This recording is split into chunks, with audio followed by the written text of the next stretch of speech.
listening to Retro Station, a retro game podcast. Today, the three hosts are talking about being behind the wheel of some fast cars. I guess that's better than them being behind a microphone. Hi everybody, welcome to Retro Station, a retro game podcast. I'm David. I'm Hilary. And I'm Steven.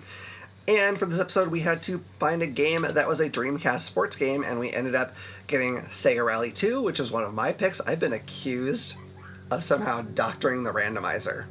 Not true. Not true, you people. Suspicious. Pick better games and fate will like you more. Just kidding. I don't know. I just like to see us suffer. I do like to see you suffer.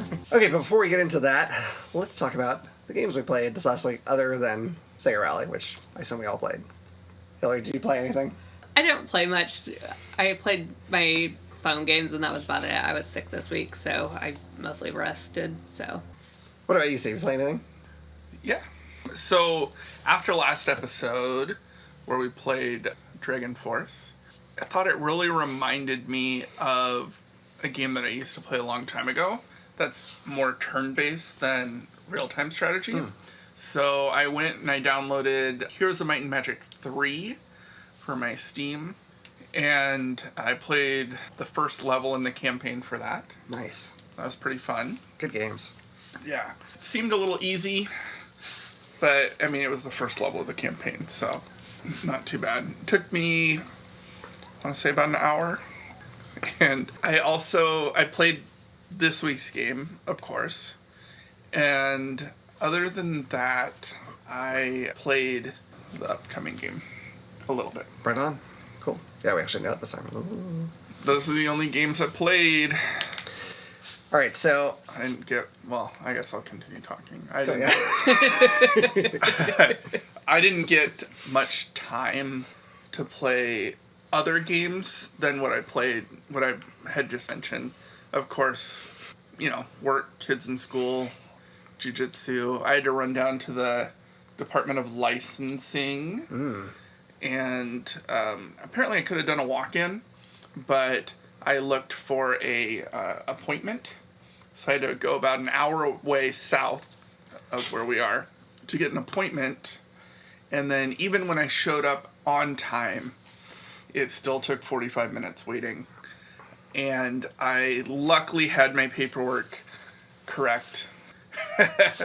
Because probably by the time you're seeing this, I will be in Washington, D.C. So I had to go get my enhanced driver's license to get on a plane.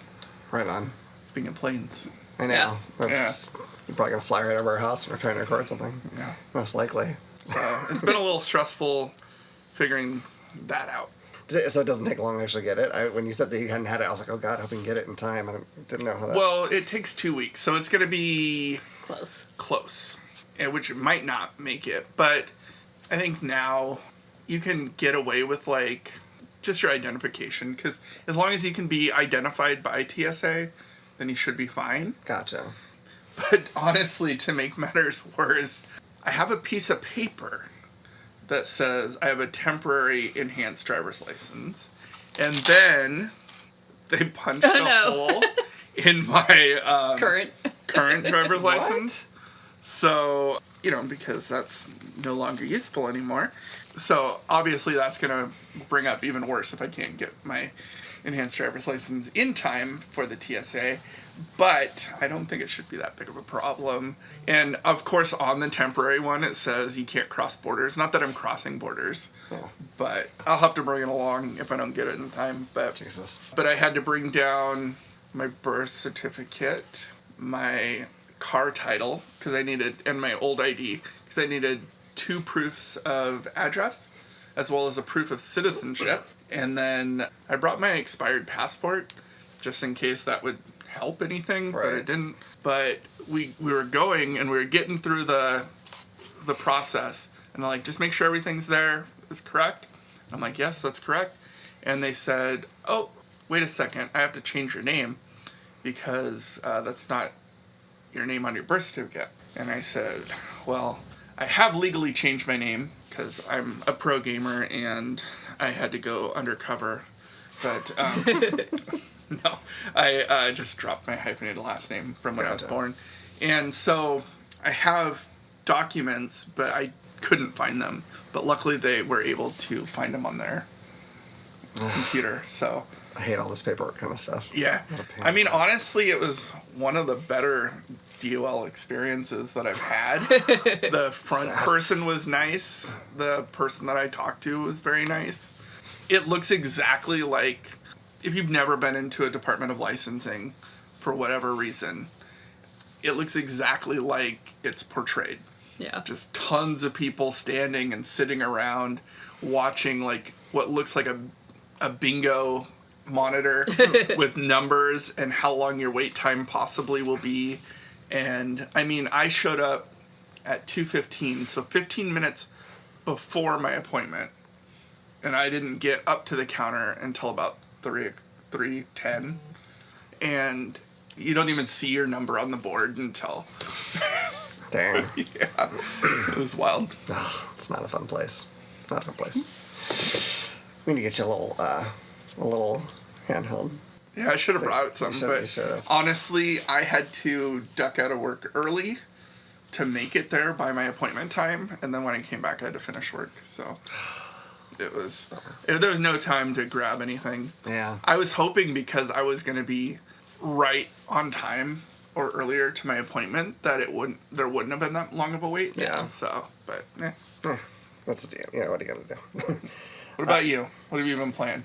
All right, so I played... What anime girlfriends have you been there's a doing? couple. There's a couple. No, but there's some anime-ish games that I don't know if they call it. Anyway, I played several games, actually. And I'll talk about this more in the news, but I'd mentioned on a previous episode how they figure out ways to run Steam on an Android device. And before it was through WinLater, which is a Windows emulator, but there's an easier way now through GameHub, which I'll get into that later. Some people don't like that. But anyway, it works. It's pretty cool. So most of the games that I'm going to talk about are Steam games that I ran on the Ionia Pocket Evo Retro Power handheld. So it's pretty powerful handheld. And so there's going to be some performance talk a little bit with some of the games I played. The only game I played that was not a Steam game, because the first three games I'm going to talk about are games I played to compare to the one that we are playing for this week. So I'm not going to go into them a lot. I played Colin McRae Rally 2.0 for the PlayStation, which came out in 2000 from Codemasters. It's all these rally games, the three I'm going to talk about, are all more sim-style rally games than Sega Rally 2. Then, as far as the Steam games go...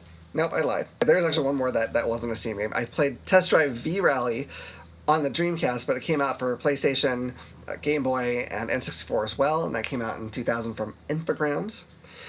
Then through Steam on my Android system, I played Dirt Rally 2.0, which came out for Windows, PS4, and Xbox One in 2019 from Codemasters. And that one is very realistic. This is, of all the games I played through Steam, this is the one I'm most shocked works, because it's a pretty and realistic game, and it runs pretty dang smooth. Like, I'm not getting 60 frames a second, but it's very playable. Granted, you have to turn down a lot of graphics, but it still looks great. But I'll talk about that more later. So I also played Vampire Survivors. Are either of you familiar with that game? Nope. Okay. Vampire Survivors. It looks like maybe a really well done 8-bit game. And it's a top-down game, and all of the characters, the monsters, and the weapons look like they were ripped right out of Castlevania. Oh, I've heard of it. Yeah. Vampire. It's like, have you heard of Brotato? I've heard of it. But yeah, it's like... But yeah, you just run around, you like shoot or kill. Yeah, you don't have to press any buttons. Yeah. All your weapons auto-attack, you just move around, and then enemies come at you. Yes. And... when you kill them, they drop gems, you pick them up, and that adds to your experience. When you go up a level, you'll have a choice of like 3 things to pick from that will give you like maybe another weapon, or increase your weapons, or increase your life, all these things to like boost up your character. And as time goes on, you'll get bigger swarms of enemies, new types of enemies, and there's a number of levels, and you can just keep unlocking stuff for a long time. It's pretty highly recommended on Steam, if I recall. As stupid as it sounds, and it really does, and it doesn't look pretty, it's great. It is so addictive. That, of course, runs perfectly through an Android. I mean, it's very lightweight. Now, did you play this game because you've been talking about Bloodlines a lot? That's a good question. Not consciously, but maybe I did. Actually, I was just loading Steam games onto this thing, doing mostly indie games just to kind of see if how they ran, because the Game Hub will say, oh, it's compatible, or yeah, it'll run, but you need to turn down all the graphics and you need to have 12 gigs of RAM, or we haven't tested it yet. Most of them, or we haven't tested it yet, and some of the ones that are perfectly compatible don't actually work. So I don't know what those things even mean. Anyway, so I tried it and it worked. I also played a game called Bloodshed. So if you do like Vampire Survivors, or you think it sounds cool, but you wish that it was zoomed in and first-person perspective, that's what Bloodshed is. You're running around. You can get weapons. You can choose to shoot on purpose, but it'll also just auto shoot whenever enemies in your crosshairs, and they'll increase in number. New monsters will come. They drop gems. You get them. Raise your experience. You can upgrade when you get a level. It's almost the exact same game cycle. Like, you're doing the same things. Now, this is a 3D game. On the Android, I had to turn all the things down, and it ran about 20 frames per second. Not super good. Wow. Playable and still enjoyable, but not as enjoyable as it would be to play on an actual PC where you're not running at 20 frames per second. But still, I actually really liked it. It was a good game, a little indie game. There's very little information about it out there, but it only came out on Windows. Came out in 2024 from Head Up Games. Then I played a shoot 'em up. This is the game I played. Have either of you guys heard of the game Ikaruga? Does that ring a bell? Okay, I don't think so. No. So it's a shoot 'em up. It's a kind of bullet hell shoot 'em up, and the gimmick there is that your ship can flip from a black side to a white side. When you're on, say, the white side, the white enemies shooting their white bullets, those bullets can't hurt you and they charge your super attack. If you're on the black side and you're shooting at white enemies, they'll be destroyed a lot faster, but you're now in danger of their bullets, right? Mm-hmm. And then your super attack's a big super attack and all that stuff. Okay, so that game is too much for my brain. I can't keep track of doing all this flippy-floppy back and forth while I'm trying to do a shooter. Powerumi is that, but more. You have 3 weapons. You have a blue weapon, a green weapon, and a red weapon. Your enemies come in 3 colors. If you kill an enemy with the same colors that they are, it boosts your shield. And then I don't remember how the other 2 cycle, but let's say, like, when you shoot a red enemy with a green weapon, that will boost your bombs. And when you shoot a blue enemy with a green weapon, you're more powerful against them. And so now you have 3 different weapons, 3 different colors. It's very pretty. And if you decide not to care about any of this stuff, I could have fun with it. But I cannot keep the little rock, paper, scissors nonsense. And I'm just shooting everything and hoping that the colors I'm picking randomly now are working. It's too much for my brain to be doing that in a shooter. It's too much going on and trying to think. I can't do it. Yeah. But it's going to be up some people's alley. That came out for Windows, Switch, Xbox One, Linux, and Mac in 2017 from manufacturer 43. I played Final Fantasy VII Remake Intergrade, which came out on Windows, PS5, and is coming to the Xbox Series X and S and Switch 2 in 2026 from Square Enix. Originally 2021. That seems weird that Xbox is getting that much later, but I don't know. That's what it said. This is a pretty game. It's a very pretty game. And when you're running around and there's no enemies, it's choppy, but it's okay. It's not horrible. Getting maybe around 20 frames per second. It's not good. Is that because of the system you're running on? Yes. Or? Yeah, because it's running through Android, so it's native thing, and it's probably not as powerful as most processors out there on PC. As soon as enemies appear or special effects start going off, welcome to this Final Fantasy slideshow. It's amazing. You could probably count the frames per second if you wanted to. I'm guessing 3 to 6.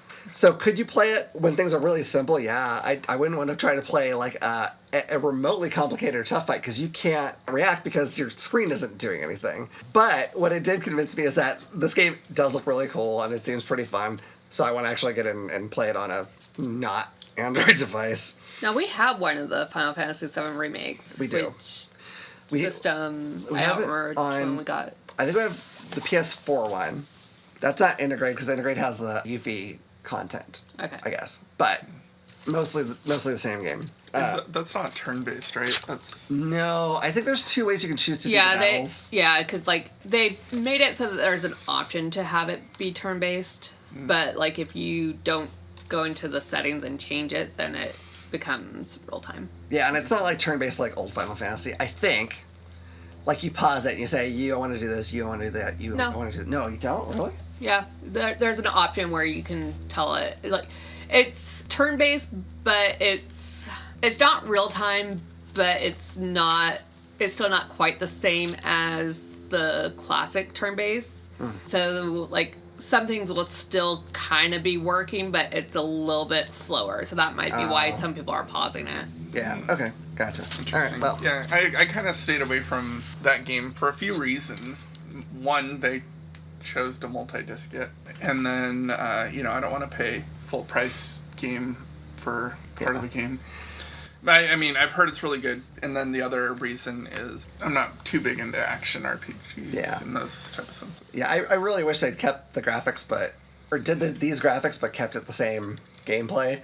That'd be my preference. But what little I played and the choppy, horrific mess that it was kind of fun. And honestly, just the opening cinematic, because that ran pretty smoothly. I was watching this and I was like, oh, this is gorgeous. Oh, man.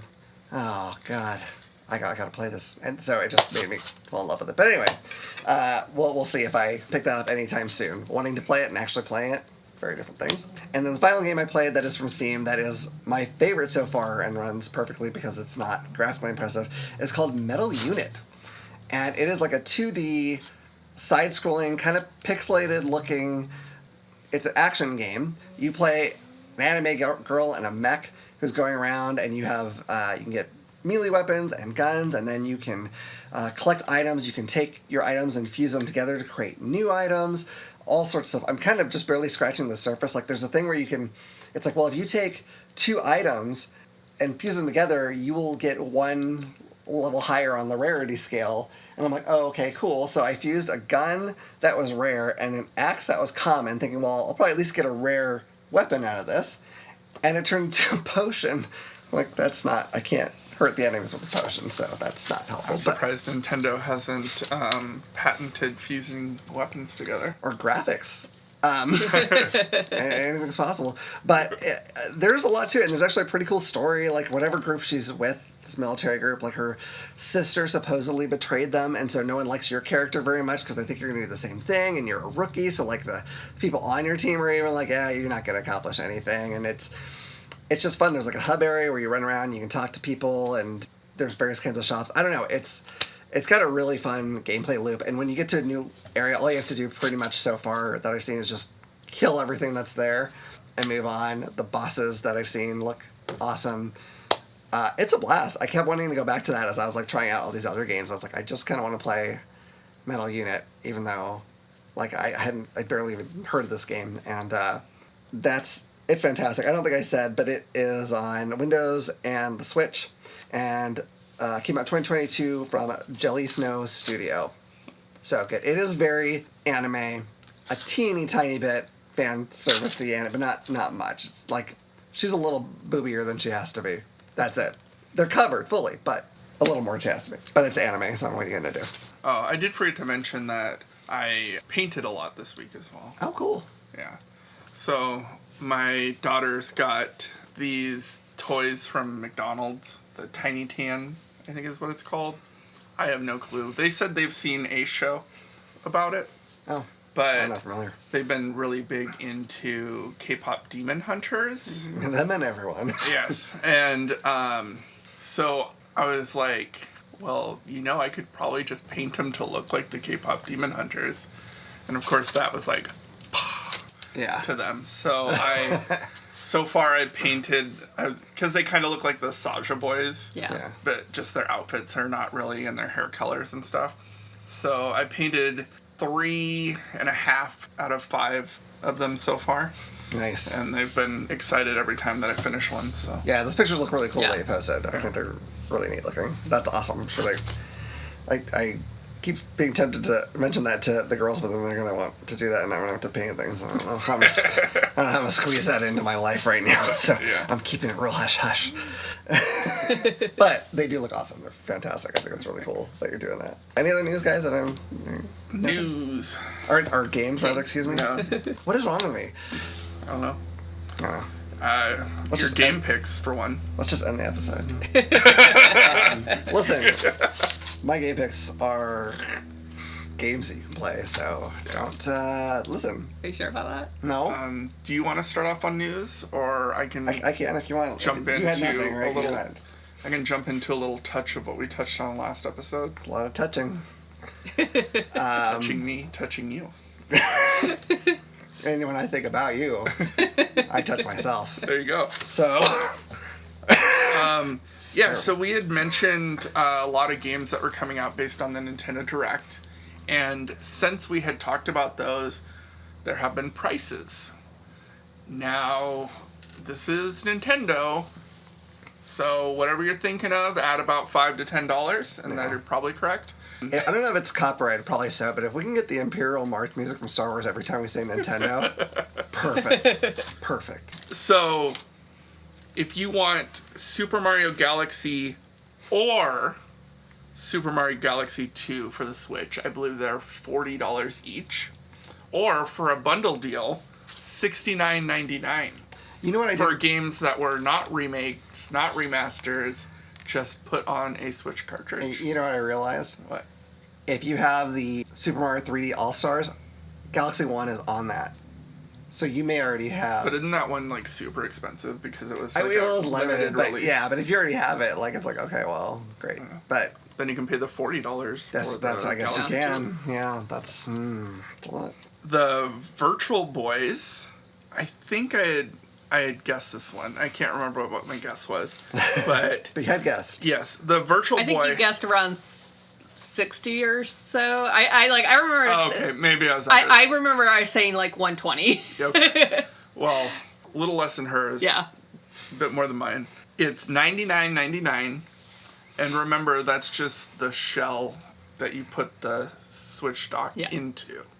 I don't even know if it charges your Switch. Because I don't think there's any like cord to go along with it. Yeah, it's like you might be able to, with the way it docks in there, you might be able to put a cord coming from underneath in. Well, but the Switch 2 has cord on top and bottom, right?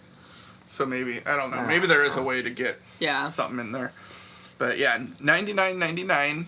It's probably on par with what it could have been. Now, if you want the affordable version in cardboard, it's $24.99. I guess if I was going to do it, I would probably do that. or you can just take a shipping box and. Well, doesn't it have to have? I'm assuming the lenses are still Is it doing something with the lens? lenses. Actually, I guess so. Yeah, maybe. Yeah, I guess it would have to, wouldn't It would it? have 'Cause to, yeah.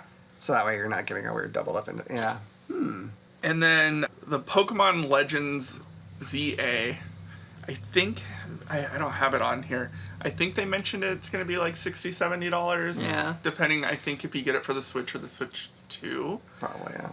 But talking about things that we hate in modern gaming now, there is a day one DLC. So, and it's on board. I think we should clarify day one paid DLC. Day one paid DLC, yes. And it gets even worse than that. So you're paid $70 for Pokemon. Then to get two Mega Dimension DLC Raichus, they're both Raichus, $29.99. That's $15 a Pokemon. For just like an evolution, right? Basically, is it an evolution or is it? It's a mega. They're special versions of Raichu. So I'm assuming if you paid for the DLC, I'm hoping that you don't have to catch them. I hope you just get them in your mailbox or whatever. But usually, I can't remember megas when they first came out. But essentially, certain Pokemon can be turned into megas, and it's usually a choice on your menu. And then one Pokemon per battle or per heal cycle, or I don't know exactly how they're going to do it. It's normally per battle, but yeah. And then you get to be mega sized, and you have your moves change depending on what types they are and stuff like that. And so yeah, 2 Raichus, $15 each, $30 total. And then on top of that, there's 3 starter Pokemon that you can get Mega Evolutions for, but they're only available online. So then that's going to be another $20 to something a month, or I think it's like for like the $50 a year or something like that. So, but you know that they're gonna, and those are day one as well. So they're already going to be programmed in, or going to be downloaded somewhere. But not only that, you have to do something special to get those. And aside from, paying the online fee. But that they're going to continue to bring out additional ones for the online to get you keep that. I'm begging you, community, people who love Pokemon.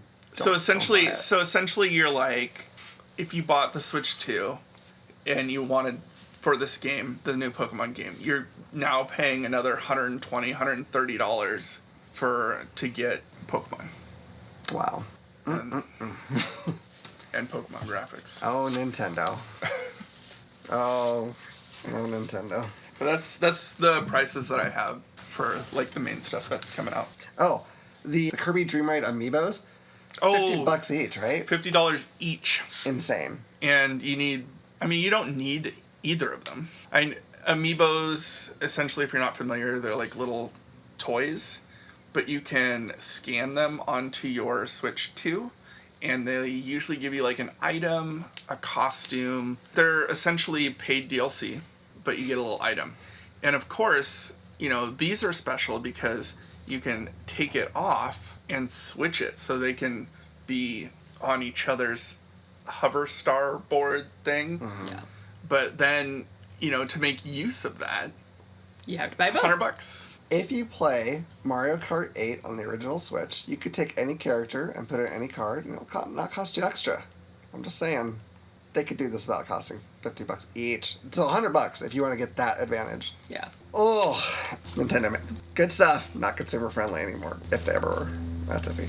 It's aggravating. It's because I bought a Switch too, and I like it. And there's stuff they're coming out with that I want, and I'm like, God, I don't want to give them money right now. Like they're kind of pissing me off. Donkey Kong Bonanza Emerald Isles, I want to say, was a paid DLC, and I've been hearing that's gotten iffy reviews for how soon it's been released and how slightly different it is, because I think it's like timed. Yeah. Yeah. I'm waiting for them to say like the little talking flower that you have to put your credit card number in, and anytime it says anything, you have to pay $5. I'm waiting. It's gonna happen. Yeah. God damn. You probably need an online service for it. You probably do, yeah. So you subscribe to your stupid talking flower. That's all the news I have, I think. Cool. Yeah, so I kind of covered it, but yeah, you can use GameHub to play your Steam games through your Android device. Some people don't like it because it is a Chinese company, and so you are literally running your Steam thing through them, which some people are worried is, data issues, etc. They also are a longtime manufacturer of controllers that people use here, so I don't know that I'm concerned that they're sketchy, but if you are, there it is. They already know my TikTok algorithm, so there why not know what games I play too? And just know, like I said, there's games on there that say that they're perfectly compatible, and I think that means to them it boots. Because, nope. Street Fighter V, perfectly compatible. I can get to the startup screen, and it never even comes up with the press start to do anything. I cannot get off the Street Fighter V logo screen. That's it. The Tomb Raider trilogy games, perfectly compatible. I can't get that to boot. Straight up won't boot. Now, granted, there's different chipsets. Maybe you will have better luck. Don't know. But I'm not sure. And granted, these are all like reported by people. So it could be people who are saying, yeah, that works, and maybe it doesn't, and they're not double checking. I don't know. But there are a lot of games, if you have like an indie kind of game that isn't super heavy duty, there's a decent chance those will work. And like I said, that Dirt Rally is freaking gorgeous. I don't know why it works. I literally don't understand why it works in the system. But it does. So, I'm going to be testing things. I'm actually having kind of fun testing different games just to see if they somehow function. Because some of them I'm like, this should not work, or this should, and it doesn't. But for some reason I'm having fun experimenting with that. But you will have to do that. I wouldn't just trust what their little compatibility thing says. I don't understand its accuracy or lack thereof. It's bizarre to me. But it's cool. Paradox Interactive and the Chinese room have finally relented on Vampire Bloodlines 2. I need some kind of music for Vampire the Bloodlines 2 updates. I'm hoping this is the last one before I can say it got good reviews or bad reviews. I didn't mean for this to become a thing. When is it coming out? October 21st? I'm not sure. Definitely in October. I don't have the date here. So, The Toreador and Lasombra clans, which were previously behind a paywall, will join the Bruja, Tremere, Banu Hakim, and Ventru in the standard edition for $59.99. We did it. Reasonable. Do that to Nintendo. They will sue each one of you, but do it. They will. Well, they probably had to because Nintendo patented day one. They probably, DLC. they probably did. They patented pissing off their customers. They're going crazy over there. So there is that. No, that's the standard edition, $59.99. If you want the deluxe edition, it comes with Santa Monica Memories. That is $10 more. This is just a cosmetic pack, and it sounds like you have like an apartment or a hub, and all it does is has some callbacks to the original game, and then when you beat the game with a certain clan, you'll have like a neon light in this place that represents the clan. I wouldn't pay $10 for that, but if you want to, that's great. The premium edition comes with all of that previous stuff, and then has 2 story packs coming in Q2 of 2026 called The Flower and the Flame and Loose Cannon. Don't know anything about them, but I assume new campaign storyline things. I have to imagine that you can buy a DLC when that comes out, because prepaying for DLC content with a game that you don't even know it's going to be good or not seems a little rough. I'm certain. I don't want to say. I would do your research. You might know more next time we're on. Apparently this is a I was going to say. So. Yeah, I don't know. I wouldn't buy a premium. I wouldn't buy a premium version of this game if I'm getting a promise of stories later. Yeah. And I've never even played the game, so you know, like we don't know how fun it is. We don't know how their storytelling is. And you know, some games I understand the whole like season pass, you get the downloads as they come. Like I did that for the wrestling game because it's like I'm gonna get more wrestlers. That's what I'm gonna get, and I know I like the wrestling game, so fine. You know what I mean? But for this, it's a total unknown. It really kind of is. Yeah. So I would just wait. have people gotten any preview passes for it and playing it? Do you know? There was one guy I watched who got a chance to play it for about an hour, and he said he enjoyed it. It wasn't very RPG like the first one was. It was more like playing BioShock or Dishonored or Prey. He compared it to. So more actiony. They probably just shouldn't have called it Bloodlines 2. They could have called it something else and just been Vampire the Masquerade, and that would have been fine. As it is, this is still going to tick off people who wanted more RPG Vampire on the computer. Yeah. Kind of a mistake, but whatever. I think it got started by some company that probably intended to do that, but it's been in such development hell that I think they took a different turn and then just didn't want to change it, even though they should have. I mean, I'm glad that they've been watching or listening to our podcast so that they've changed that. Yeah, we single-handedly did this, pretty much. I'm sure You're that's welcome. They didn't They have to be the only ones talking about this game. Yeah, they didn't specifically mention it in the press release. They said our fans are very passionate, but, I mean, we know. Come on. Yeah. Thank you, Paradox, for watching. We appreciate it. When we have a Patreon, we expect a big donation. Thank you.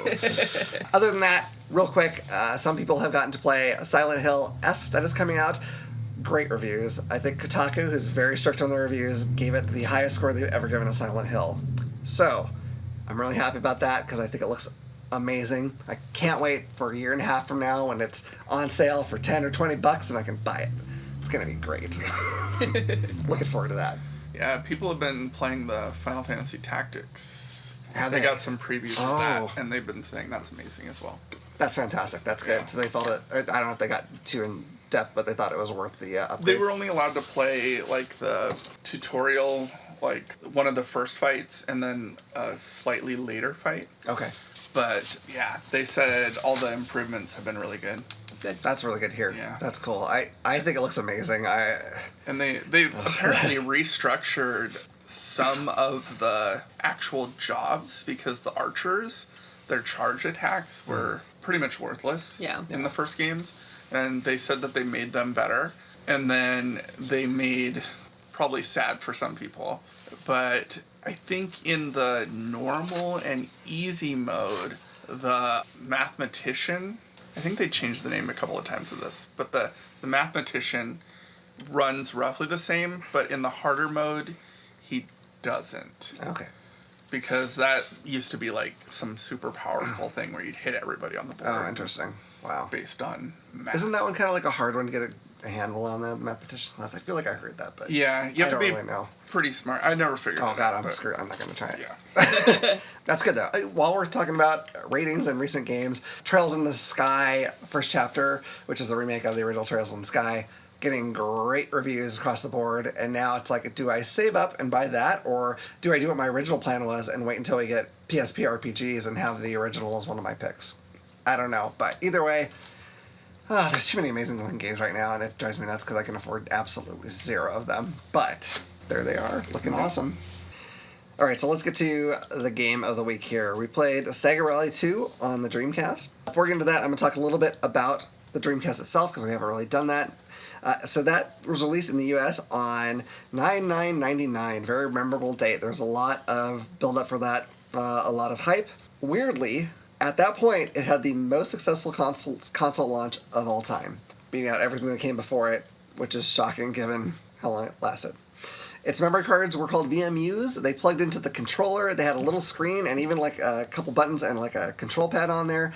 So some games that you'd get would put little games on there and you could play them. Trick Style specifically was one of my choices. Put basically Snake on there, which if you're dying to play Snake, you could do that. Some of them, I think the Sonic Adventure like had like a little digital pet chow garden thing.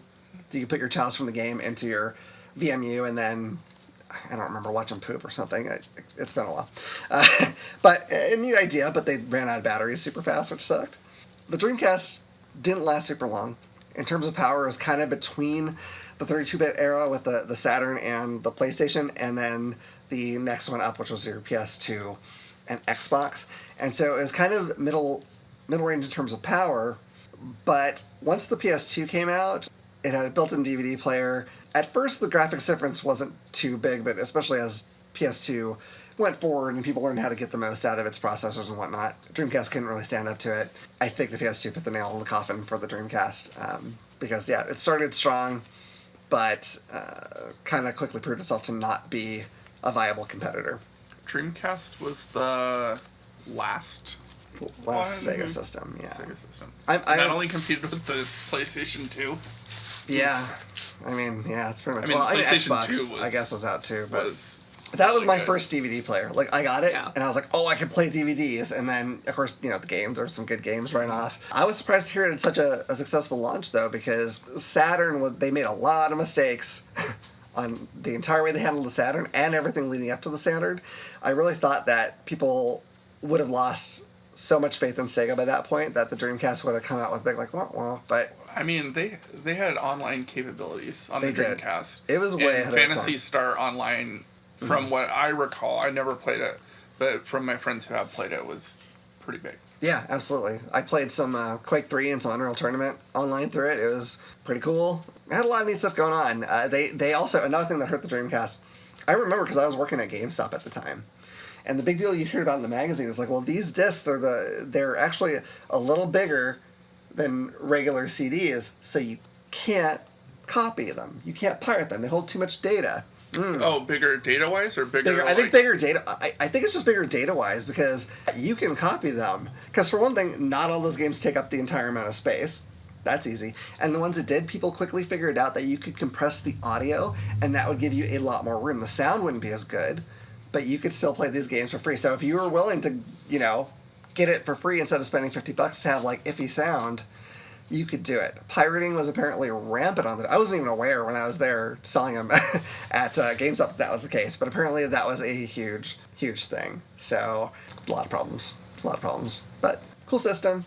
Had some cool games for its time. A lot of folks think that it is an underrated system. A lot of people want it to last longer. I certainly did. I felt bad because I remember, one day I told this lady, oh yeah, no, this system's great. There's all these cool games coming out. These are really good, and you should totally get this. She's like, okay, I'll buy it for my son. Next day, my manager came and was like, well, they're stopping supporting the Dreamcast. I was like, oh, I feel bad. I didn't know. Lady, if you're out there listening, I'm sorry. I did not know.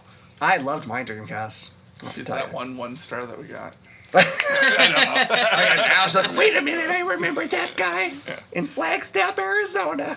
So anyway, that's the brief, sad story of the Dreamcast. Right, Sega Rally 2.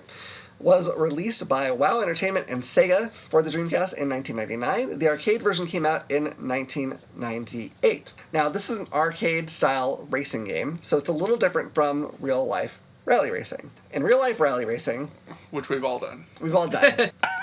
We're experts on Well, that. in the U.S., it's a very niche thing. There are followers of it here, but it's a lot bigger in other countries, for sure. So you can watch it here, but it's just not that common. But in real life, you're basically on the track alone. Like, each racer goes in intervals, so one person will go, I don't know how long they wait, a few minutes, and then the next person goes. If you're driving and the person who went after you actually catches up to you, you just move to the side of the road and let them pass because you're not going to beat their time anyway, I guess, is the thinking. So that's how they handle that. There's also kind of similar DNA, and a lot of the drivers do both. There's also Rallycross, which has similar courses in that you have different, like you might have tarmac and mud and all sorts of different terrain, but in that one there are multiple cars on the course, and it tends to be more of a closed, like circular, not literally a circle, but a course that ends where it starts, whereas... A closed circuit. Yeah, whereas regular rally, it's point to point. So a little bit different. So this is something that I was trying to not tell you ahead of time, because you talked about how it's weird, because like how am I in 10th place? How did the first place person get in first place? Etc. So here's the odd thing. Sega Rally, unless you're in 2-player mode, in which you're both on the course at the same time, is a traditional rally racing game. Now, you're going to think I'm lying here, or I'm wrong, but listen. Which means only one racer goes at a time. Now, you guys have seen other races on the track, right? When you're racing? Yes. They have nothing to do with your opponents. They are not the other racers, they are traffic. They're there to make it more exciting as you drive. They're getting times, nothing's happening. The reason why you can be racing and get 10th when you haven't even seen the front 10 people is because they finished their race already. You're competing against times that you're not seeing until you are done. That's why you get a weird place. But your place updates when you pass one of those traffic. Is it actually updating like compared to them, or is it just saying this is what you got? You're 16 out of 16. And when you pass a real car on the track, You it become updates. 15. That's interesting. Yeah. Because that's not what I'm finding. Interesting. I don't know if I didn't notice that. Regardless, either those are doing some kind of predetermined course, maybe. Like maybe they're essentially ghost racers, but I'm not sure. I mean, and maybe I you're don't know. reading because checkpoints. I've had what I've considered amazing times, and I've never been better than the whatever. And as you move along tracks, which we'll talk about it, but you stay in the same position. So Yeah. I don't know. Yeah. It's weird. I don't know. That's just what I read, that like those cars are not your actual competitors. And I don't know if it's telling you times based on those guys, but their times don't actually matter in the long run or what. But it looks like you're doing a rallycross race, but internally you're supposedly not doing a rallycross race. Weird. There were some differences between the arcade and the Dreamcast version. So the arcade was on Sega's Model 3 board, and everyone kind of thought, I don't know, a lot of people thought that the Dreamcast was basically the Model 3 board, because I think that was true of the Model 2 board and the Sega Saturn. So they thought translating one from the arcade to the Dreamcast should be a perfect translation. It was not. The arcade could run at 60 frames per second, but the Dreamcast couldn't unless you entered a code. Even without entering the code, the Dreamcast had less detail along the side of the road to maintain 30 frames per second. If you entered the code that made it 60 frames per second, there would be even less detail than that. So it could not maintain the frame rate of the arcade and look as nice, though without it to compare, it still looks good. There are a few different modes. There's the 10-year championship. This was added to the game for the home release. It wasn't in the arcade. And it's basically like a career mode, essentially, right? You go through a certain amount of tracks per year. You go through them, and Yeah. that's how you... I mean, I don't know. We don't Theoretically. You don't get anything. I don't know. Yeah, There's no like perk of it except that you're getting a whole bunch of different tracks. Yeah, I you can guess. unlock cars and tracks. Oh, yeah, okay, maybe then. I don't know how great they are or how fancy they are. Honestly, there's so many cars just at the get-go that I could not tell you directly how... Like, there are probably some differences, but we're talking... It's not like vast differences where it's like I can... Yeah. And I'm sure we'll get into detail. Yeah. I don't know how much I need, like, more. But anyway, it's there for you. In time trials, you're just racing against the clock, which sort of you are in every single mode, so that's kind of weird. And in 2-player, you're doing split screen. There is no timing where you have to get to a certain point or you're out of the race. You just go until someone has completed the race, and then you have a winner. There's still checkpoints, though, that tell you There are how checkpoints. far behind or ahead you are. Exactly. But in all the other races, there's, like, a timer at the top, like, ticking down, right? And when it hits 0, wherever you're at, like, your race is over. So you have to get to checkpoints to, like, put more time back into that counting down clock, essentially. So I'm going to tell you a little bit about some of the reviews at the time to see if we end up agreeing with them later. So, GamePro said, Rally fans and arcade racers will love this dirt sliding good time, but gamers weaned on the post-Gran Turismo racing revolution may wince at the game's archaic checkpoint system. They also gave the Dreamcast version a 4.5 out of 5 for graphics and a 4 out of 5 for sound, control, and fun factor. Next Gen, Jeff Lundgren there said, the game is not the sort of game you beat, instead it beats you. Fairly accurate. Famitsu in Japan I don't have a quote for, but I think I mentioned earlier, they're very, very strict on their ratings. It's hard to get a good score. They gave it 36 out of 40, which is really good for them. Yeah. So very, very high score on that. And that is the background I have for Sega Rally. I agree with most of that first review, except for the control part. I feel like the controls were very... They felt like loose and floaty to me. Yeah. I don't know what you thought, Steve, but... Yeah, I would agree. I realized about midway when I couldn't pass, like, the second track that you have to adjust for your play style or the track or everything. Yeah, well, and that's something to notate, too, is that when you're playing single player, you can make adjustments to your car. When you're playing 2-player, you can't. Right. So... Yeah, you can change your tires. Yeah. And suspension and brakes. Handling. Yeah. There's a lot you can kind of tweak. Yeah. Now, I'm not a car guy, so, like, I can be like, well, since I'm going on this snowy road, I'm going to need to do this and that. And I was just like, oh, let's fiddle things little by little and see how it goes. That was kind of my thing, but... It also, in the 2-player mode versus the 1-player mode, it doesn't give you the details of the cars that you're choosing. Right. And not that the 1-player mode gave you any remotely... Did it do just, like, horsepower and, like, weight, maybe? I don't remember. It told you information about the car, but, like, you have to be a car person to understand that information. It's not like speed, 4 out of 5, handling, 3 out of 5. You know what I mean? It doesn't tell you that, like, how it would in a normal, like, racing game. Right. It literally tells you maybe what brakes are actually in the car, or, like, what wheels they are using. Yeah.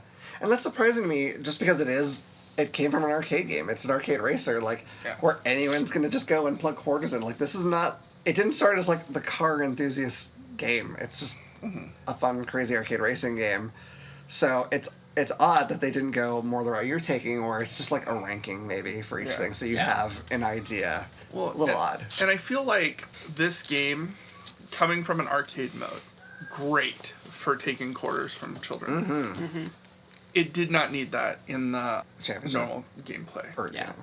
In the Dreamcast version. Well, and it's one of those things where, like, because I can understand them not making too many changes from the arcade mode to the home version on, like, the classic playthrough, but when they added the years for the home, I don't understand why they didn't make some slight tweaks. Yeah, like, the arcade mode in your home game, I'm perfectly okay with that being exactly the arcade as much as they can make it. That makes perfect sense. I get it.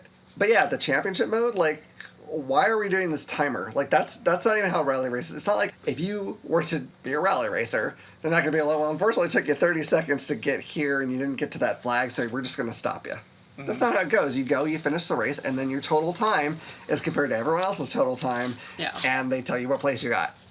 It's odd. And it makes it less fun because every single mistake that I make in a turn, I'm like, damn it, like, I can't, like, I don't think I can do it now. And I'd rather just get as far as I can and see what I get. Yeah, and we kind of touched on it where you had talked about real rally racing versus what they expected the game to be versus what we noticed. Because I specifically noticed I started in 16th place. When I pass somebody on the actual game, I go up a place. The first track, impossible to get past maybe 13th or 12th place. Yeah. And then the next track, impossible to get past like 11th or 10th. And then you slowly go up from there, and you're literally passing people. I would have preferred, in the year mode at least, arcade, yes, keep it traditional. I would have preferred, I guess, like a real rally race where they like show everybody's times and then you go and try to place. Or I would have preferred like a normal racing game where multiple people are on the track and at least you see ghost versions of people. Yeah. So you can see like, oh yeah, I'm in, because obviously crashing into somebody is ridiculous on such a narrow track. But even if there was like ghost versions so you knew what place you were in, that would have been cool. And let us finish the track. And then, because if you want like a career mode, making us retire and end the game because we didn't finish the track is ridiculous. Yeah. And there's no continues on arcade mode. Not shockingly, I save stated a lot. Because I would go nuts if I didn't. The 10-year mode, it seems to me that first off they should get rid of the timer at the top. Don't need it. Just time your whole race. Tell me how much time it took. Correct. Year 1, if you're going in, it should be pretty easy to get at least in the top 3, right? Year 2, maybe a little harder, but you've gotten some skills. So maybe, you know what I mean? It should increase in challenge maybe as you go through the years just to give that progression. It would also make sense, too, if it was like, year 1, it's kind of easy, but like as you progress, you get upgrades to your car. Yeah. To make you be able to perform better. Yeah, make it so maybe you get money and you can buy new wheels or new perks to like check your handling and stuff. But you can just do whatever you want already, just like the arcade mode. So there are difficulty levels. I played on normal. I played on easy. I didn't even touch hard. No. Normal was hard enough. In normal mode, I played in the arcade and I made it to maybe race 3 before I got retired. I never made it past year 1 in the 10-year mode. When I got to easy, I made it to race 4 in the arcade mode, and I made it to, I don't know, I made it almost to the end of year 2. Yeah. Wow. And it was wild. So what I noticed from the difficulties, and you can tell me if you notice anything else, placing, racing, no difference. No difference in passing cars or whatnot. Your place was roughly the same depending on how you did. The time was different. You start with the same amount of time, I believe, and when you get to checkpoints, you gain more time or less time depending on the difficulty level. Oh, that might be. I actually only played on normal. So I think you gained maybe 40 to 50 seconds on easy, where you might have only gained like 30 seconds on normal. That could be. Yeah, I only played normal. Like on the 10-year mode, I couldn't get through year 1. I got to like I think the 3rd or 4th race, whatever one is like really rainy and like you can't see very far ahead of you, and I keep getting. No matter how I tweak my car, I get to roughly the same spot before I run out of time. And I probably should have played on easy because I definitely should have, because it would have been, I would have felt like I had a more chance of success. Yeah, I didn't even know about the time, but that makes sense that would be the case, because they're not gonna change the courses. The courses can't change. I mean, they could, but they're not gonna do that. And so, yeah, it either has to be what your competitors are doing or that timer. Like you have to do better to keep going. Yeah, that makes sense. Yeah, it has no. I mean, they might as well have just taken the places out of it. Your time is really the only enemy you have in this game. Yeah, they could have just taken the placing out of it. Yeah. If they wanted to make it to beat the timer. Because I don't, other than to make you feel bad, to know that you did one race. And the races are very short. There's one checkpoint and one finish line. So a race probably takes about a minute, a little over a minute. Yeah, it's not too long. I didn't time it, but yeah. 2 minutes at the most. In 2-player mode, it works a little bit different. It's not the clock. You pick which track you want to run, and each track has 2 modes to it. One's a little shorter and easier, one's a little longer and harder. I'm not totally sure. I'm guessing road conditions is what makes it more difficult. Maybe. The I think turns. I think It's the the path. turns. Yeah. More tight turns and whatnot. 'Cause So there's like ranked turns, blue, yellow, red. yeah. So it green? and then you also pick how many laps you're doing. So And I gotta say that the 2-player mode, that's where it's at for me for this game. I think it is a freaking blast because you don't have to be so careful and you don't feel like you just screwed up everything if you slide into the wall. Like it's like, okay, well, I'm just gonna keep going and see if I can catch up. yeah. Like And I hope think my opponent messes up too. Yeah. Like I think it feels a lot more fun. yeah. Yeah, I didn't get to play 2-player mode with Vinny because for some reason my controller wasn't syncing up to the emulator. And it didn't make sense because when I played Twinkle Star Sprites, I couldn't get it on the version that we were doing, so I had to do it on Dreamcast. So I know my Dreamcast emulator supports my controller, but for some reason it wasn't supporting it on this. I couldn't start the game. So I had to play it handheld on my Steam Deck, and that's how Vinny and I played it. But before we started recording it, I did get to play 2-player with you guys, and it was fun. Yeah. I mean, it wasn't like that much more exciting for me. Yeah, I get it. But maybe if you could get more players. I feel like arcade is probably where it's at. If you're actually pushing the accelerator, you're actually turning and sliding and You mean going like crazy. actually in the arcade is where it's Yeah. Yeah. And then I would probably also choose manual because I love manual in the arcades. Yeah. Well, also, I mean, if you're in the arcade, you plugged 25, maybe 50 cents into this, and you play it, and you have fun, and you either win or you don't, and you're like, oh, okay, cool. And you move on. If you buy this for, I'm guessing, $50 when it released, I don't remember. I don't know how good I feel about it. Especially for the timing of this game, because I feel like there was so many really good racing games out there at this point, and so Well, they mentioned Gran Turismo. Yeah, That's Gran a very Turismo. popular- I'm not a big fan of Gran Turismo, but tons of people are. I mentioned that I played 3 other racing games. Now, Dirt Rally 2 was recent. That was 2019 or something. So that one's recent, so it's probably not totally fair to compare. But I also played V-Rally on the Dreamcast, or Test Drive V-Rally on the Dreamcast, and Colin McRae 2.0 on the PlayStation. In my personal opinion, all of those games are more fun than Sega Rally. The cars feel like they have weight behind them, or more so, and that to me makes it feel more natural. Like when I'm going into a turn, I feel like I can kind of predict more how it's going to work, like how I'm going to slide, etc., than I can in Sega Rally. They tend to have more customization options, which don't matter to me because, again, I'm not a car guy, but it's there for you. All of these do have, I believe all of them have, real-time damage, which is a little frightening. But if you like that realism, it's there. I just think the cars felt a lot better, and I think they all had rallycross modes as well, so if you want to race with other people, you can.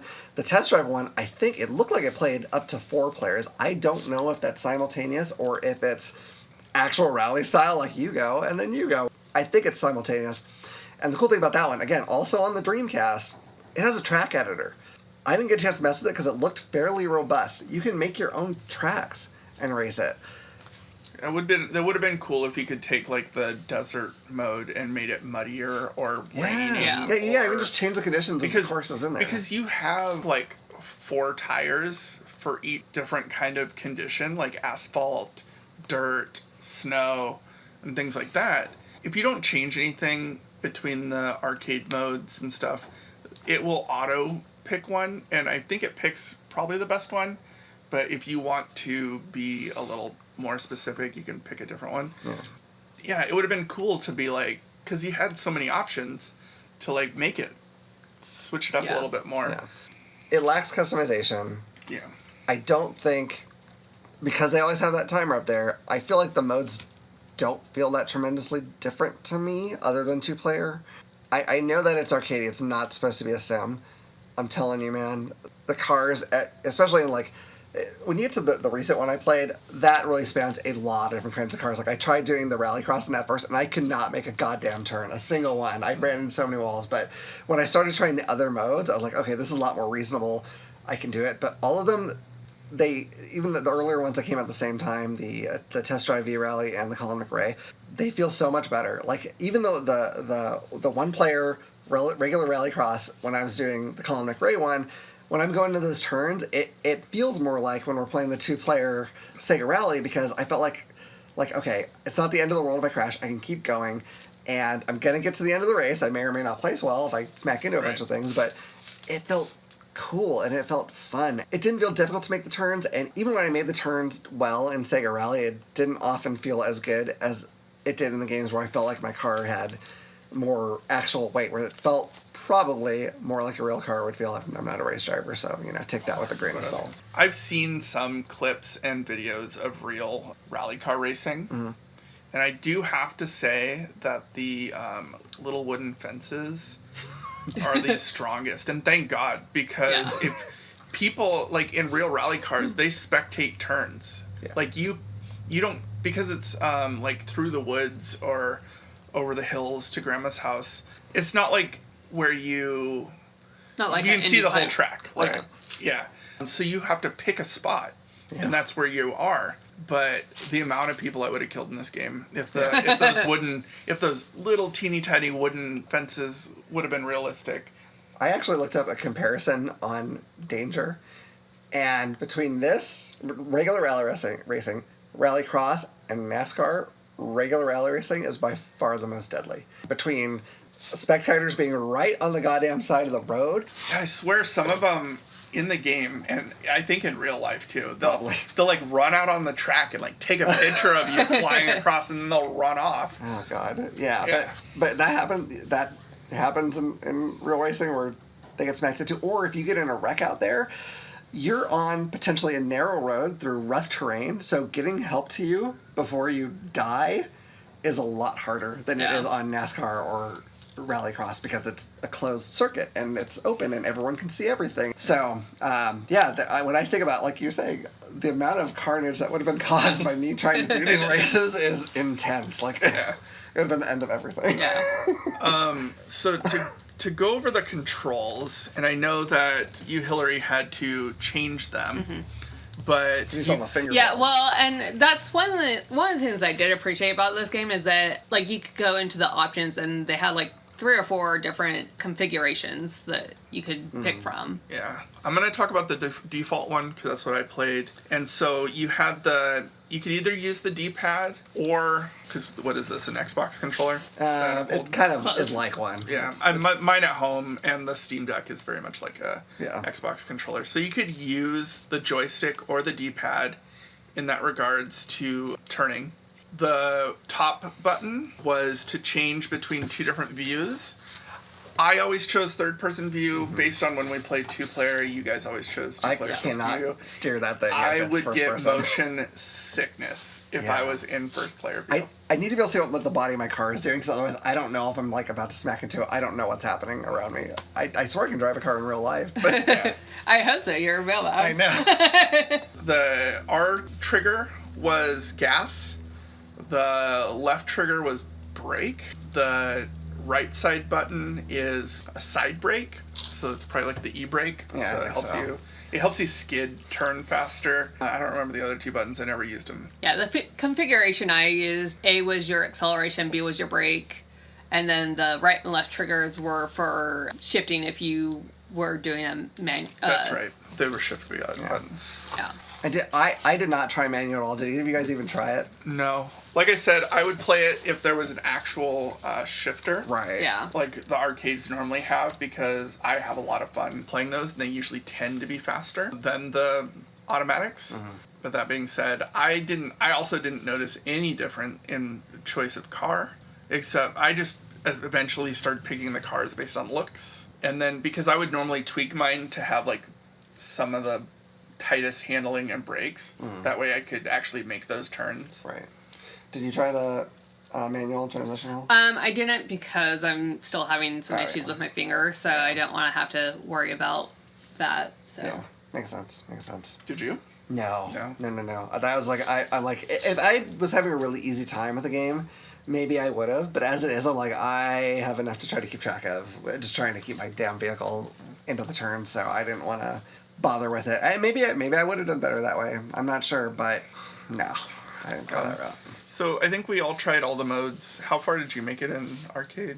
I think to track 3.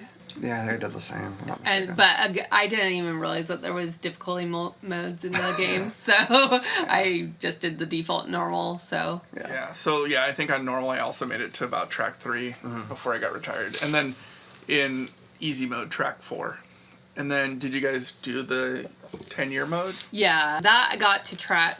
I only made it in year 1, but I think I made that to track like 4 or 5. So I think I only got.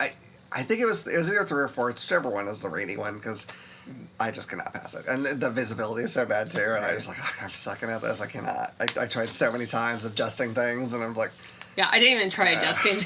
oh God. I was really out of it this week with being sick, so Yeah, like I get I it. just You got further than me. I was being like, I'm not adjusting anything, so nothing to feel bad about. Yeah, and then in normal mode, I think I made it about the same as you guys. And then in easy mode, I made it to the second race. But there are save points, so I did save after I passed the first year, so that I wouldn't have to restart.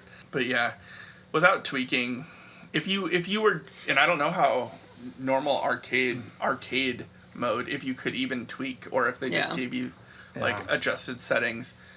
But without that, you're not making it past the first couple. I don't know why they made this game so hard. Yeah, I don't either. I think they just sort of like, oh, it works in the arcade, we'll just keep that difficulty, and it's really not how you do home ports, I don't think. Because you don't want to feel like you're failing all the time. And the arcade mode, it felt so short. Like you did one lap with one checkpoint, and you were on to the next one. I mentioned how the arcade was able to pull off better graphics and higher frame rate. I did not play Sega Rally 2 in the arcade, so I didn't even try to emulate it. I probably could have, so I didn't have that to compare. Without that, I thought it still looked nice. I thought it was a good-looking game. There was some pop-in of stuff sometimes where, the mountain would suddenly appear a little ways down the road, but it was usually, unless it's a road with low, or a track with low visibility, it was far enough out that it wasn't, like, a problem. It didn't just, like, show up right in front of you, so... The one issue that I kind of had with I don't normally have this problem with racing games, so I'm guessing it's something to do with the graphics in this game, and I can't even say why. But if I was very close to another car, I suddenly had a really hard time focusing on the track, and I was suddenly very focused on the other car, which messed me up really badly. That's why I tried to brake check you. Yeah. but yeah, like I don't normally have that issue when I'm playing other racing games, but for this one in particular, it really messed me up. I don't know if it's because like a lot of the tracks, the sides of the roads kind of blend into the road. Yeah. And so having that main focus point be so contrast to the rest of the track made my eyes just focus on that. Yeah, it should be noted too that like the rally car racing is supposed to be on like not normal tracks too. So Yeah. For sure. So, I mean, it makes sense that it's kind of weird in spots, I guess. But yeah, no, I mean, that's I couldn't tell you why that is either for you, but yeah. I feel like the track is so much more important than your competitors in a way. So if you end up finding yourself focusing on the competitors, it's like, oh man, I don't know. Like you just need to like figure out how you're going to make the next turn at every given second, I feel like. So in single player mode too, you get a GPS. Right. You get it in 2-player mode, but it's not audible because that would obviously mess up the other player. Yeah. So you get a player and you can change their voice for whatever reason. And I felt like it wasn't always consistent. You would get like a visual thing where it would tell you like right or left, and then if it was blue, yellow, or red, you know how kind of tight the turn was gonna be. But the audio was nice, saying short turn, short easy turn, long easy turn, hairpin turn. But the problem was it wanted to be like a normal GPS where it'd say, I swear it said, and you guys can correct me if I'm wrong, in 100, short easy turn, 300, hairpin turn. Yeah. I wish it would just tell me at the same time every time, because I swear they showed me a turn and then I would like prepare to do it and I wasn't there yet. Yeah. And it's not like I'm counting the feet in and it doesn't give you like the countdown like it would in a normal car. Yeah, It's actually like, it's actually a real person that would be sitting next to you in a car. I'm assuming with a map? With a map. I don't know. It's weird. And I guess yelling at you because your car is probably it's very odd. But yeah, I agree. It's like, when is this happening? I don't know. And it's not, the really recent game I played, Jesus Christ, I swear to God, he's trying to tell me half the turns for easy right into hard left, 50, blah, blah, blah, over mountains, over hills. I'm like, freaking just stop. Like, he just kept talking. And I'm like, I cannot begin to keep track of what you're saying. So I was glad this person didn't constantly talk. But I agree that it was also like, it'd be like, oh, hard right. And especially if the track didn't have good visibility, I kept thinking like, oh, that's the end. And I'd turn and be like, nope, that's a wall. Cool. Yeah. That's it. Awesome. And it could have been partly with the muddled graphics as well, too. Yeah. That you can't really tell too far ahead if that's an actual turn or if that's a mountain or the fence or the dirt road, because they're all roughly the same color. Yeah.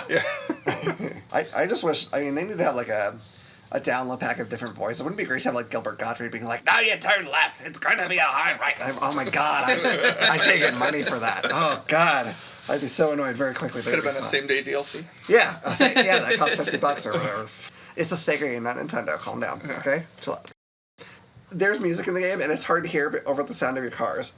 Or the person talking. It's fine, I think. But my favorite thing, even though it means something bad, is when you lose and it goes, game over, yeah. I'm like, wow, you are so excited. Sega loves weird racing music. If you ever played Daytona USA, when you turn it on, it goes like, Daytona. You're like, wow, this is exciting. And if you played Sonic R, that thing's singing at you the whole time, and it's always awful.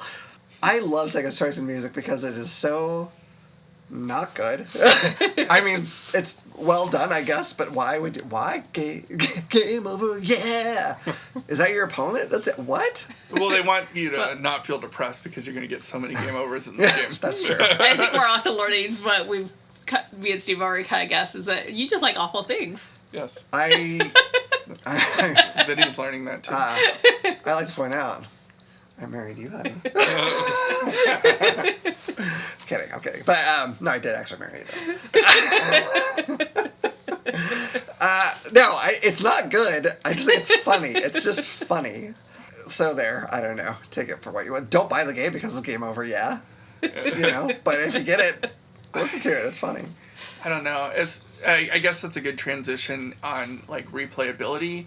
I don't think there is. If you're getting this game, it's to pick up and kill a little bit of time.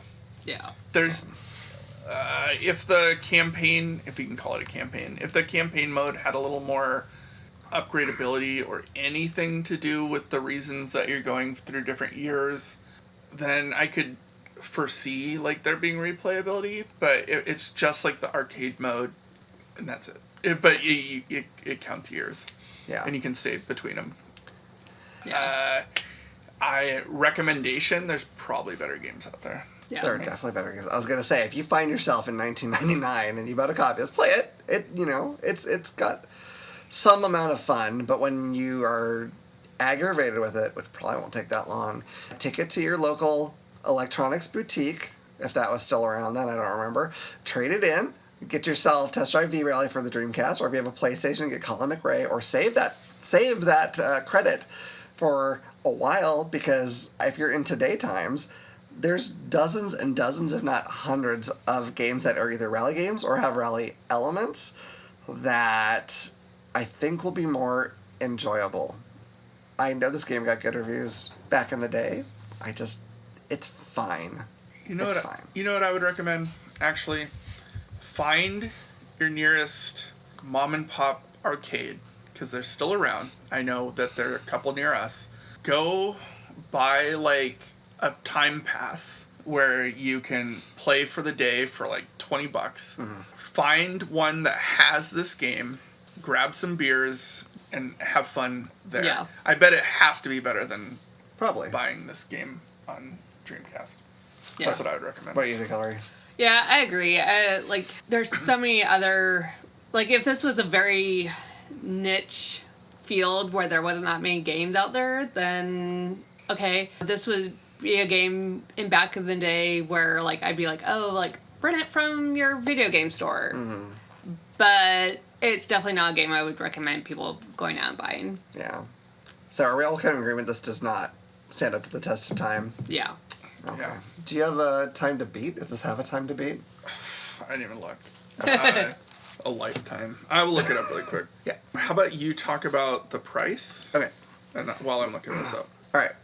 If you want to get a copy of this for your Sega Dreamcast, and you don't want a burned disc, which I guess is easy to do, you want to hear the game over yeah in high quality sound. You don't want it to be muffled and compressed. If you want just the disc, it would be $9. That's actually probably an okay price for this game, but I would never just get the disc. If you want it complete, it is $32, ballpark. If you want it brand new, shrink wrapped, it is $62. So these prices aren't out of control.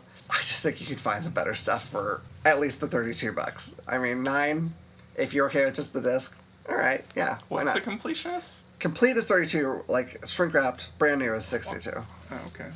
Yeah, so Sega Rally 2, it says main story is 3.5 hours. What a story it is.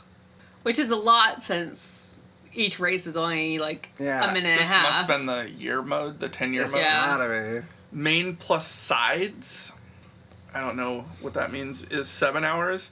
And then all styles is 4.5 hours. That being said, you will not beat it that fast. Yeah.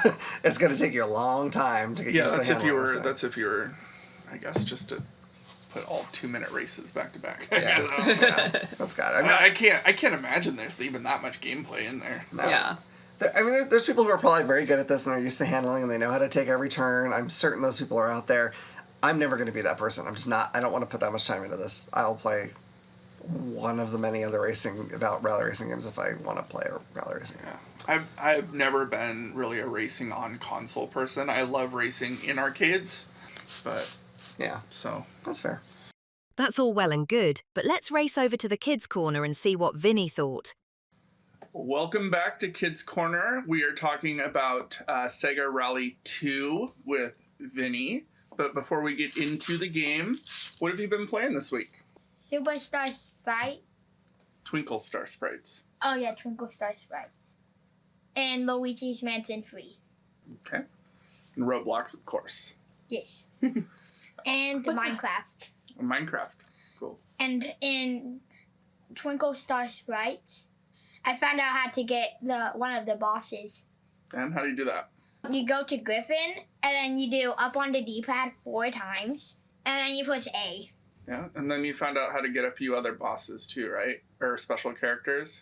You go on the main character and you go up 4 times or down 4 times and then push A. Yeah. Yeah. That was fun. All right. Anything else you want to mention before we get into the game? No. All right. So Sega Rally 2, it was a racing game. Do you play many racing games? Mario Kart 8 Deluxe. I played Mario Kart World here. Basically just Mario Kart games. Yeah. Yeah.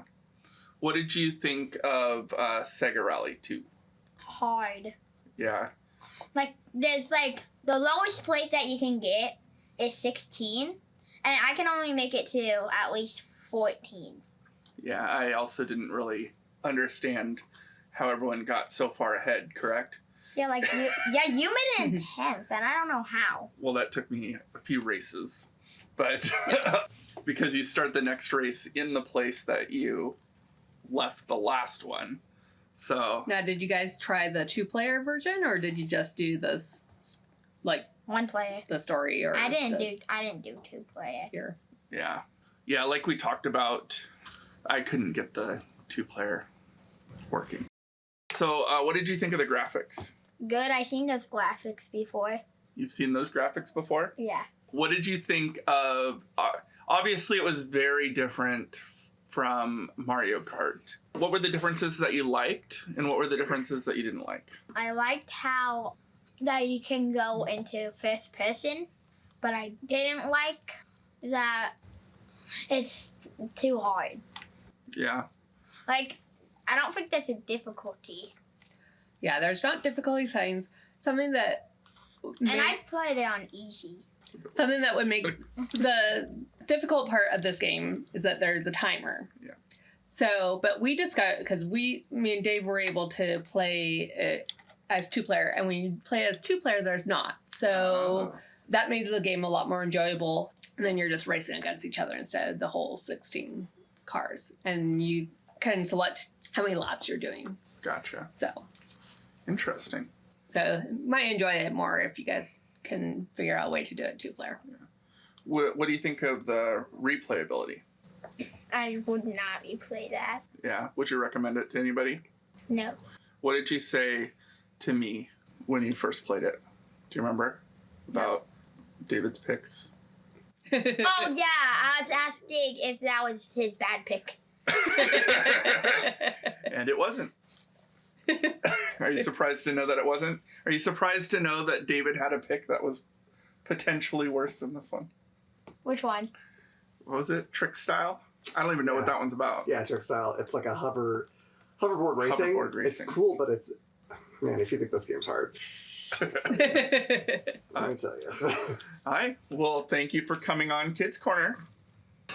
All right. So, at this point, we usually find out what game we're going to be talking about for next week. But next week is going to be a special one because, as you may know, it is the 40th anniversary of Super Mario Brothers. So we're going to be covering the original Super Mario Brothers next week. And that's exciting. It's got to be one of the most influential games that has ever been. So I know that it was my first game. It was your first game too, correct? Yes. First in-house console Yeah. game. I'm sure I played like arcade games. Right. yeah. But yes. When we got the Nintendo, we got Mario Brothers / Duck Hunt. Right on. It was not my first game, but it's one of the first games on Nintendo that like really wowed me when I played it. Like I don't remember if it was the first NES game I played because again I had that friend who had like several games, so I might have played Donkey Kong or just Mario Brothers or I don't know what I played first on this thing, but I remember playing Super Mario Brothers and just being like, whoa, it scrolls. Amazing. There's clouds. So yeah, it's going to be a fun one. I think everyone's played it, but definitely play with us and let us know your thoughts or memories about it. We'd love to hear that kind of thing. Now, we do still have to find out what kind of game we're going to be bringing for the randomizer next week, though. So let's do that. We altered our randomizer a little bit. We had some game companies in there. They were some of the bigger ones, but we took those out, so it's still going to be mostly genres. Also, neither of you had a Dreamcast, right? No. No. One of my friends had one. I played a little bit on it. So it's your fault Sega died. Okay, good. All right, let's go ahead and do the randomizer. We just knew Sega wasn't going to last. How dare you? How dare you? I owned a regular Sega and a Game Gear, and I think that was it. I'm just kidding, you guys. All right. Did you? Yeah. I was there on day one, $99.99. What? Opening. I got Soul Calibur, Sonic Adventure, Trick Style. I got those. I don't know if I got anything like, I don't remember if there was something else I got, but I would also like to point out that 1 month when he worked at GameStop, his manager came to him and let him know that he spent more money than he made that month. Yeah, because we had to put our because we got a discount, right? So we had to put that in this logbook. And like he came out, I was like, so I was looking at this log, and you actually spent more than we paid you last month. I'm like, God damn it, that's why I'm broke. Shoot, I didn't have any idea. It is hard for me to be in front of things that I kind of want all day long, and not by the end of the day really want them, and have them right there, and have a discount. That's tough. I never worked at a game store, but I worked at Blockbuster, and we would get free rentals every week. Nice. So that was nice. Well, see, we could at that they stopped it because someone sued GameStop for selling quote unquote used games. We could check out the games and try them for a few days so that we could talk to customers about them. I guess they were technically used, but it was it was for whatever.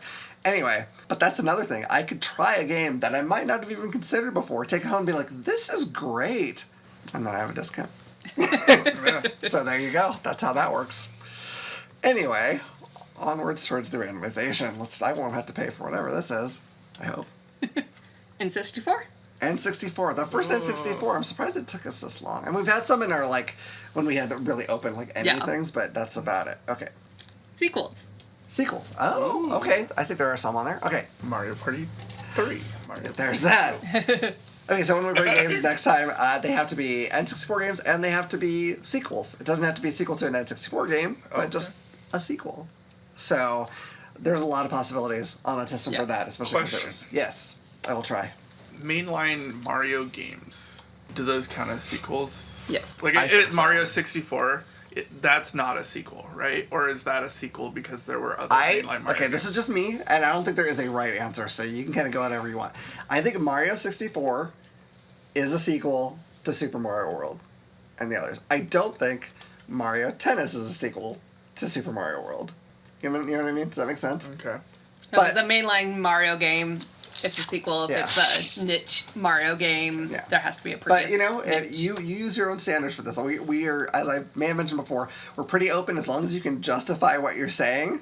Okay. Like, I'm not going to fight too hard against it. Oh man, I'm curious how the N64 controller is gonna. That's going to be translate. rough. That can be tough. I actually have a controller that I haven't set up for it, but mimics that 64 controller, but it's not a 3-prong. It's just like a regular 2-prong, but they just put everything in a good spot, like Nintendo could have done. Oh, but I think I've emulated GoldenEye before. that It is was tough. rough. That is tough to do. So, yeah, it's going to be interesting. It's doable. Some games are just harder than others, man. GoldenEye, Perfect Dark. I don't think those are sequels to anything, though, so I think we're safe on that bet. But Well, Turok Perfect 2, Dark is not a sequel to GoldenEye. No. it's like spiritual successor. I mean, Okay. if you really wanted to Fair call enough. it one, I wouldn't fight. But I played Turok 2, and man, let me tell you something. That is not an easy game, even with the controller to get through. It's just not. But anyway, we'll see what we pick. So that's going to be that. Do you guys have anything else? All right. So make sure that you follow us on social media and join our Facebook group. There is a Discord channel. We have an Instagram. All that information is down in the show description. Also, make sure that you subscribe to us and give us a high rating if you could, because that will help us a lot. We want to be seen by more people, and there's other retro game podcasts out there, so, you know, we don't want to get lost in the shuffle, so anything you can do to help us out will help us get there.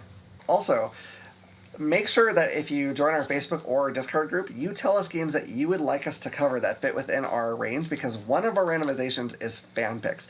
We do have some now, but if you want to have the best chance of getting your game in, you want to get in there early, because if that pops up, you know, you don't want to be going against 100 other games. You want to be going against 8 or whatever it is we have now. So that's what I would recommend. If there's a game you want to hear us talk about, that's the most sure way to get it, because I don't even get all the games I want to talk about, contrary to what they say. What?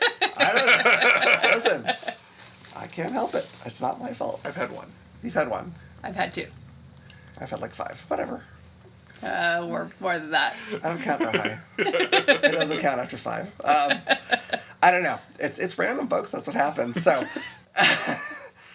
anyway, I'm getting accusations. Random. You may not. Yeah. Okay. So, anyway, I'm going to go because I am offended. So, bye, everybody.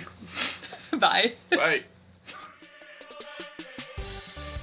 All right, I suppose there's only one way to end this, so here goes. Game over, yeah! Ugh, that really is annoying.